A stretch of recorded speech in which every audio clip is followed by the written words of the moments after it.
এই দেখছেন যে আমার এই বাটির ভিতরে বেশ কিছু স্টোন দেখছেন। এটা কিন্তু আমরা ওনার লিভারের ভিতর থেকে বের করেছি। পাশাপাশি এখনও লিভারের ভিতরে কিছু স্টোন আছে, সম্পূর্ণ লিভার। আমি যদি একটু চাপ দিই দেখবেন যে এখান থেকে কিন্তু তার স্টোন বের হচ্ছে। আসসালামু আলাইকুম, আশা করি দর্শক মণ্ডলী আপনারা ভালো আছেন। আমি doctor Mohammad Mustafizur Rahman, assistant professor of hepatobiliary and pancreatic surgery, পাশাপাশি AMZ হেপাটোবিলিয়ারি অ্যান্ড প্যানক্রিয়াটিক সেন্টারের চিফ কনসালট্যান্ট হিসেবে কাজ করছি। আজকে যে রোগীর অপারেশন করলাম, 15 দিন আগে উনি AMZ হেপাটোবিলিয়ারি অ্যান্ড প্যানক্রিয়াটিক সেন্টারে কিছু কাগজপত্র নিয়ে হাজির হন। সেখানে দেখা যায় যে ওনার পিত্তথলিতে পাথর। বেসিক্যালি উনি আমার সাথে আলাপ করতে আসেন যে উনি পিত্তথলি পাথরের সার্জারিটি আমাকে দিয়ে করিয়ে নেবেন। এরপরে আমি যখন রোগীকে দেখি এবং তার হিস্ট্রি ডিটেলস নেই, উনি যেভাবে বলছিলেন যে ওনার পেটের মাঝ বরাবর এবং ডান দিকে 4 থেকে 5 বছর ধরে ব্যথা এবং পিঠের দিকে বিশেষ করে 2 কাঁধের মাঝখানে খামচি দিয়ে থাকে, কামড় দিয়ে থাকে। পাশাপাশি ওনার মাঝে মাঝেই হালকা জ্বর অনুভূত হয় এবং ক্ষুধামন্দাও দেখা দেয়।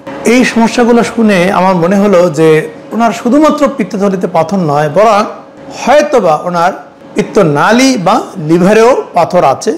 এরপর আমি রোগীর লোকজনদের সাথে কথা বলি যে শুধুমাত্র এই রিপোর্টের ভিত্তিতে ল্যাপারোস্কোপিক সার্জারি করাটা ঠিক হবে না। আমি মনে করছি একটি MRCP যদি করিয়ে নেই তাহলে হয়তোবা আমরা জানতে পারবো যে শুধুমাত্র কি পিত্তথলিতে পাথর না আরও কোনো রোগ আছে।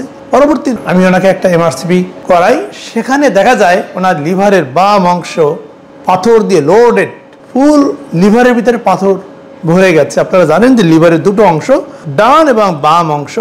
লিভারের সাধারণত বাম অংশেই পাথর বেশি হয়, কারণ হচ্ছে লিভারে যে পিত্তরস তৈরি হয় সেটি একটা পর্যায়ে গিয়ে পিত্তনালীতে আসে, কিন্তু বাম লিভার থেকে যে পিত্তনালীটা নিচের দিকে নামে সেটি লম্বালম্বিভাবে না নেমে একটু বাঁকা হয়ে নামে।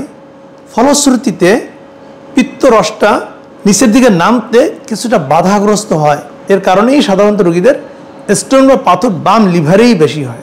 যাই হোক, ওনার MRCP দেখে আমি রোগীর সাথে কথা বললাম, যেহেতু আপনি দীর্ঘদিন ধরে সমস্যায় ভুগছেন, আপনার পিত্তথলিতে পাথর আছে কিন্তু বাম লিভারে যেহেতু পাথর আছে, বাম লিভারের সার্জারিটি করিয়ে নিতে হবে। তবে একটি কথা মনে রাখতে হবে যে লিভার স্টোন বা হেপাটোলিথিয়াসিসের কারণে যদি লিভার রিসেকশন বা লিভারের কিছু অংশ ফেলতে হয়, সেই প্যাথোলজিক্যাল পার্ট কিন্তু অ্যাট্রোফাইড হতে হবে, অর্থাৎ কিছুটা শুকিয়ে যেতে হবে। নতুবা মেডিসিন দিয়েই ওনাকে পেইন কন্ট্রোল করিয়ে ভালো থাকার চেষ্টা করতে হবে। আজকে যে রোগীর অপারেশন করলাম, ওনার MRCPতে দেখা গেল যে বাম লিভারটা সাইজে কিছুটা ছোট হয়ে গেছে। তার মানে হলো বারবার ইনফেকশন, ইনফ্লামেশন এবং ফাইব্রোসিস হয়ে লিভারটা ছোট হয়ে গেছে। আমি আপনাদেরকে একটু দেখাতে চাই। এই দেখছেন যে আমার এই বাটির ভিতরে বেশ কিছু স্টোন দেখছেন। এটা কিন্তু আমরা ওনার লিভারের ভিতর থেকে বের করেছি। পাশাপাশি এখনও লিভারের ভিতরে কিছু স্টোন আছে, সম্পূর্ণ লিভার। আমি যদি একটু চাপ দিই দেখবেন যে এখান থেকে কিন্তু তার স্টোন বের হচ্ছে। তার মানে এখন লিভারের ভিতরে পাথর আরও আছে। আরও আছে বলতে যে লিভারটুকু আমি নিয়ে আসছি তার ভিতরে পাথর ঢুকানো আছে। আমি সেটা আর দেখাইলাম না। এই যেখান থেকে চাপ দেবো স্টোন বের হয়ে আসবে। এটার ভিতরে সম্পূর্ণ পাথর দিয়ে ভরা আছে। তবে একটি বিষয়ে একটু লক্ষণীয় যে দেখেন, এই বাম লিভার বাট সাইজে কিন্তু খুব বেশি বড় না। একজন প্রাপ্তবয়স্ক মানুষের লিভারের ওজন প্রায় 1.5 কেজির মতো। সুতরাং যদি আমি এটি বাম অংশ মনে করি, এটির ওজন কম হলেও 600 থেকে 700 গ্রাম থাকার কথা, বাট এখানে মাত্র 200 থেকে 300 গ্রামের মতো আছে। তার মানে হলো বাম অংশ অনেকটা শুকিয়ে গেছে। এই যে ওনার লিভারের বাম অংশ আমি নিয়ে আসলাম, এটি কিন্তু আগামী 4 সপ্তাহের মধ্যেই রিপ্লেসমেন্ট হবে, নতুন করে জেনারেট করে আগের অবস্থায় চলে যাবে। অনেকেই প্রশ্ন করেন যে লিভার যে আপনি ফেলে দেন তাহলে কি ভবিষ্যতে রোগী কীভাবে চলবে? আসলে একটা লিভারের 20% এনাফ তার মেটাবলিক ডিমান্ড ফুলফিল করার জন্য। আরও একটা ইন্টারেস্টিং বিষয় হচ্ছে লিভারের যেটুকু ফেলে দেওয়া হয় সেটি আবার নতুন করে তৈরি হয়। যদি কোনো কারণে তৈরি নাও হতো তাহলেও কিন্তু রোগীর কোনো সমস্যা হতো না। আজকের ভিডিওর যে প্রতিপাদ্য বিষয় সেটি হলো ছোট রোগের আড়ালেও বড় রোগ থাকতে পারে।